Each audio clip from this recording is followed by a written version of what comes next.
नमस्कार सर्वांना. सर्वप्रथम ओम नमः शिवाय. मी कोमल स्वागत करते तुमचं माझ्या आणखीन एका नवीन ब्लॉगमध्ये. तर आज आहे सॅटर्डे आणि आम्ही चाललो आहे डीमार्टला. तर ही बघा, आम्ही असं तयार होऊन बाहेर जात असतो, पण तिला ते आवडत नाही म्हणून तिने लगेच ते काढून टाकते. पण बाईकवर बसल्यानंतर ती पुन्हा लावणार आहे त्याला. आणि डीमार्टमध्ये खूप गर्दी असल्यामुळे मी काही शूट करू शकलेली नाही आहे. प्रचंड आज सॅटर्डे असल्यामुळे आणि जसजशी रात्र होत होती तसं जास्त गर्दी होत होती. आम्हाला जरा उशीरच झाला होता जायला, तरी 4 वाजता गेलो होतो आम्ही. आणि बघा, घरी येण्यासाठी आम्हाला 8 वाजून गेले होते. म्हणजे घरी येऊपर्यंत 9 तर वाजलेच होते. 8 वाजता आम्ही तिथून निघालो होतो. आणि ही बघा माझा छोटा भीम, हिला माहीत नाही कुठून एवढी ताकद येत असते. ती एवढी भरलेली ट्रॉली ती लोटते. स्पीड ब्रेकर आलं म्हणून थोडंसं तिला धक्का देऊ लागलो. आणि इथे बघा, हा डब्बासुद्धा तिला घरातच लोटत न्यायचा आहे. स्वतःच नेणार आहे. ती रडत होती मीच नेईल म्हणून मग मी म्हटलं चल ठीक आहे, घेऊन चल तू. आणि ती लिफ्टपासून घरापर्यंत तिने लोटत आणलेला होता तो, पण मला शूट नाही करता आलं म्हणून मी आत्ता शूट करते. आणि ही बघा माझी डीमार्टची शॉपिंग. चला मी दाखवते तुम्हाला आता मी काय काय आणलं आहे डीमार्टमधून. तर हे आहे सगळं आपलं क्लिनिंगचं सामान. त्यानंतर हे आहेत आपले मँगोचं पिकल, आईस्क्रीम नाही सॉरी श्रीखंड, हिंग वगैरे सगळं मी हे सगळं डीमार्टमधूनच घेतलेलं आहे. तरी इतकी कमी शॉपिंग करूनसुद्धा खूप जास्त बिल झालेलं आहे. आणि हे बघा हे डब्बे, हा एक डब्बा मी घेतलेला आहे. माझ्याकडे याच्यातले ऑलरेडी 3 डबे आहेत वेगवेगळ्या साईजचे. हा सगळ्यात छोट्या साईजमधला डब्बा आहे. हा मला मिळाला आहे 499 रुपयाला. आणि याला खाली चाकं पण आहेत. आणि मी ह्या बरण्या पण घेतलेल्या आहेत काचेच्या. ह्या ग्लास जार आहेत. ह्या मला तिथे फक्त 99 रुपयाला मिळाल्या. याच्यावरती कॅपॅसिटी दिलेली होती 970 ml, पण मला वाटत नाही त्यात तेवढं बसेल म्हणून. आता जेव्हा मी भरेल तेव्हाच कळणार आहे ते. तर ह्या मी 6 बरण्या इथे घेतलेल्या आहेत. आणि हा डब्बा बघा खूप छान क्वालिटीचा आहे. माझ्याकडे आहे असे ऑलरेडी, त्यामुळे मी हा परत एक डब्बा घेतलेला आहे. मला टेलरिंगचं सामान ठेवण्यासाठी हवा होता म्हणून मी हा डब्बा घेतलेला आहे. तर हा छोट्या साईजमध्ये घेतलेला आहे. याच्यापेक्षा एक मोठ्या साईजमध्ये येतो जो 799, आणि एक सगळ्यात मोठ्या साईजचा येतो जो 1099 रुपयाला म्हणजे 1100 रुपयाला येतो. आणि ह्या 6 डब्या बरण्या. तर हे बघा माझं बिल इथे झालेलं होतं 5843 रुपये. हे फक्त किराणाचं बरं का. आणि मी बरणी आणि डब्याचं बिल वेगळं केलेलं होतं, कारण की ते बिल मी दिलं आणि किराण्याचं बिल मिस्टरांनी दिलेलं आहे. तर मी हे माझ्या कमाईतनं घेतलेलं आहे, माझं टेलरिंगच्या कमाईतनं घेतलेलं आहे. आणि इथे मी आता सुरू केलेलं आहे ऑर्गनाईज करायला सगळं, म्हणजे सामान भरून ठेवायला किराणा आपला. तर इथे मी एका डब्यामध्ये म्हणजे हा पूर्ण एक डबा मी खाऊसाठीच डेडिकेट केलेला आहे. तर आता तुम्ही म्हणाल इतके सगळे बिस्किट, तर कॉफीसोबत आहोंना माझ्या ओरिओ आवडतात म्हणून ते घेतले. आणि मुलांचं कसं असतं, त्यांना वेगवेगळे फ्लेवर हवेच असतात. त्यानंतर मी इथे सुरू केलेलं आहे आपलं क्लिनिंगचं सामान भरायला. मी असं माझ्याकडे हा एक डब्बा आहे, डस्टबिनच आहे म्हणजे तो. त्यात मी असं हे सगळं डिटर्जंट टाकते आणि मिक्स करते. मी वेगवेगळे डिटर्जंट वापरते, मी असं एकच वापरत नाही. त्याच्यामुळे कसं थोडंसं जास्त स्ट्रॉंग इफेक्ट मिळतो आपल्याला कपड्यांना वॉश करण्यासाठी. त्यानंतर मी इथे ह्या डब्यामध्ये पूर्ण साबण ठेवते.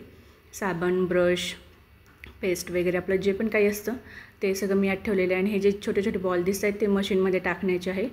त्यानंतर हा दुसरा डब्बा आहे ज्याच्यामध्ये एक्स्ट्राचं सगळं सामान ठेवलेलं आहे. तर मी इथे हे आणलं होतं ड्रेनेज क्लीनर, तर मी ते ठेवते त्याच्यामध्ये. आणि ही बघा ही आहे आपली रुमाल घसणी म्हणतात तिला. ती एक मी आणली होती, 10 रुपयालाच मिळाली ती मला, पण मी ती बाहेरून घेतलेली. आणि बघा हे असं आपलं ऑर्गनाईज करून झालेलं आहे. हा कप्पा थोडंसं मेसी आहे, कारण की इथे कुठलंच पार्टिशन वगैरे नसल्यामुळं ते थोडंसं मेसी दिसतं. आणि इथे मी ह्या सगळ्या पिशव्या ठेवलेल्या आहेत आपल्या. त्यानंतर हे आहे आता आपलं मेन सामान ज्याला आपल्याला भरायचं आहे. ज्या आणलेल्या बरण्या होत्या त्यांच्यामध्ये, पण मी त्या सध्या आता वॉश करून वाळायला ठेवलेल्या आहेत. आणि तोपर्यंत म्हटलं आपण मग आता हे जे मोठं मोठं सामान आहे जे बसणार नाही या डब्यांमध्ये, तर ते मी जे स्टीलचे डबे आहे त्याच्यामध्ये ठेवते. त्यानंतर तुम्ही बघू शकता हे जे आहे सीड्स आणले होते मी, 2 वेगवेगळ्या प्रकारचे सीड्स आणलेले आहेत इथे. एक वॉटरमेलन आणि सनफ्लावर, पण 2 वेगवेगळ्या ब्रँडचे आणलेले आहेत. तर बघूया आता कोणत्या ब्रँडचं चांगलं आहे, कोणत्या ब्रँडचं कशी टेस्ट आहे. त्यानंतर इथे मी यांनासुद्धा एका मोठ्या डब्यामध्ये सध्या स्टोअर करून ठेवणार आहे आणि मला याचे लाडू बनवायचे आहे. लवकरच याची तुम्हाला रेसिपी मी शेअर करेलच.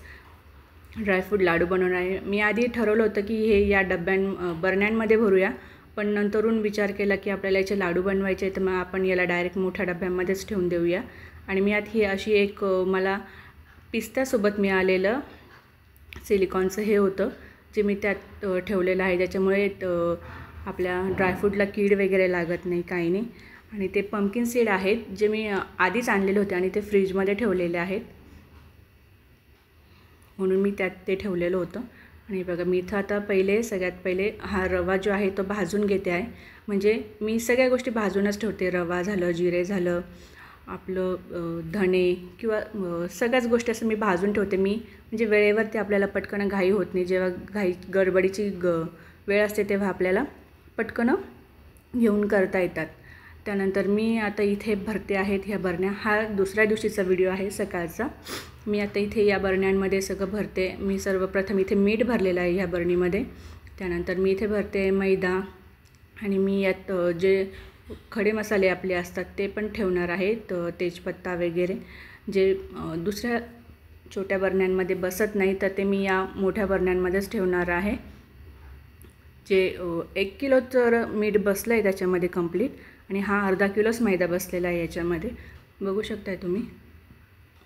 त्यानंतर या बरणीमध्ये मी भरते आहे हा रात्रीचा भाजलेला रवा, जो आता थंड झालेला होता. छान मी त्याला रात्रभर थंड होऊ दिलं आणि आता सकाळी मी त्याला भरते आहे. तोही एक अर्धा किलोचा रवा होता जो त्या बरणीमध्ये कंप्लीट बसलेला आहे.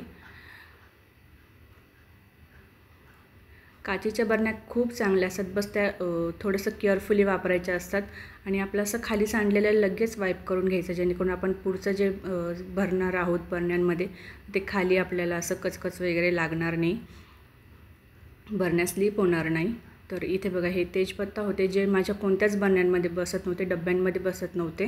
त्यामुळे मग मी आता त्यांना या बरणीमध्ये ठेवते काचेच्या. आणि मसाले काचेच्या बरणीमध्ये ठेवलेले खूप चांगले असतात.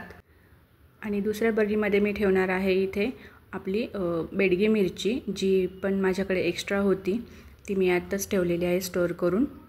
आणि हे एअरटाईट असल्यामुळे हे खराब होण्याची शक्यता खूप कमी असते.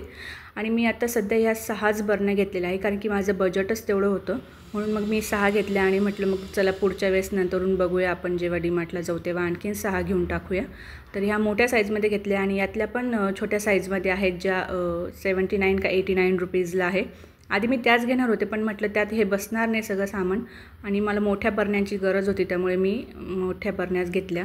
त्यानंतर माझ्याकडे हे स्टीलचे पण डबे आहेत असे छोट्या साईजमध्ये, मोठ्या साईजमध्ये. तर मी ह्या डब्यामध्ये तांदूळ ठेवते आहे. आता मी यात दुसरं ठेवलेलं होतं, जिरे होते, तर ते काढून मी त्याची आता पावडर केलेली आहे जिऱ्यांची. त्यामुळे मग मी आता यामध्ये ठेवले आहे तांदूळ भरून. आणि हा जो थोडा मोठ्या साईजचा डबा आहे, तर यामध्ये मी भरणार आहे आता बेसन पीठ, जे माझ्याकडं दुसऱ्या डब्यामध्ये होतं. तो दुसरा डबा मला बाजरीचं पीठ भरण्यासाठी लागत होता, म्हणून मी यात ठेवते ते आता. आणि मी प्रत्येक डब्यामध्ये या प्रकारे वाटी ठेवते आणि जसे डबे रिकामे होतील तसे मी एक का होईना लगेच पटकन घासून टाकते, जेणेकरून आपल्याला पुढच्या वेळेस जे सामान आपल्याला भरायचं असतं ते भरण्यासाठी प्रॉब्लेम येत नाही. साफसुथरे आपले डबे लगेच आपल्याला भरायला मोकळे असतात. असं तुम्ही पण ही सवय चांगली आहे, तुम्ही पण ही सवय अंगीकारा. आणि बघा मी अशा प्रकारे ह्या बरण्या इथे ठेवलेल्या आहे आणि इथे त्याच्यावरचं सामान इथे ठेवले. कसं वाटलं व्हिडिओ मला तुम्हाला कमेंट करून नक्की सांगा. आवडला तर लाईक करा, शेअर करा आणि चॅनलला सबस्क्राईब करा. भेटूया लवकरच. बाय.